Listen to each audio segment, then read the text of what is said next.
There's good news for families looking to rent while they wait for the HDB flats to be completed. The number of rental flats under an interim housing scheme will be doubled to 4,000 units in the next 2 years. This was revealed during a discussion on housing policy at the Institute of Policy Studies. Rebecca Mateo reports. The application rate for rental flats under HDB's Parenthood Provisional Housing Scheme has plunged considerably. It went from being oversubscribed by more than 20 times in 2021 to around 3 times oversubscribed now. That's thanks in part to a ramp-up in supply, and there's more to come. We recognize that there is sustained demand for such flats while supply remains limited. Hence, we are studying ways to further maximize the available pool of PPHS flats, such as requiring flat sharing for the larger PPHS units. This will allow more home buyers awaiting their HDB flats to benefit from subsidized market rental. At the Institute of Policy Studies' 35th Anniversary Conference, the Senior Minister of State also said the government is rethinking how it classifies mature and non-mature HDB estates. This as more amenities and facilities become available in the newer locations, and lines that separate estates blur.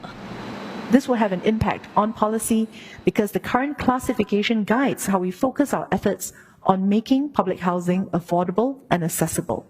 And we hope to share more on this soon.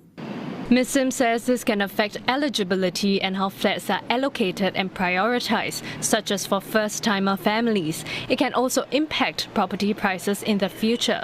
As to more immediate price concerns, Ms. Sim says the government will intervene in pricing when necessary, but stops short at calls to impose restrictions on resale and other forms to monetize.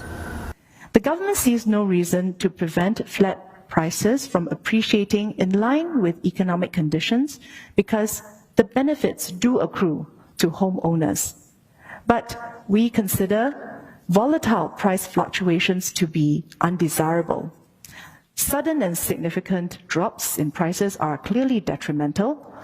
The concern is when HDB resale prices rise too quickly because the government needs to minimize distortions, such as the windfall effect from sales of public housing.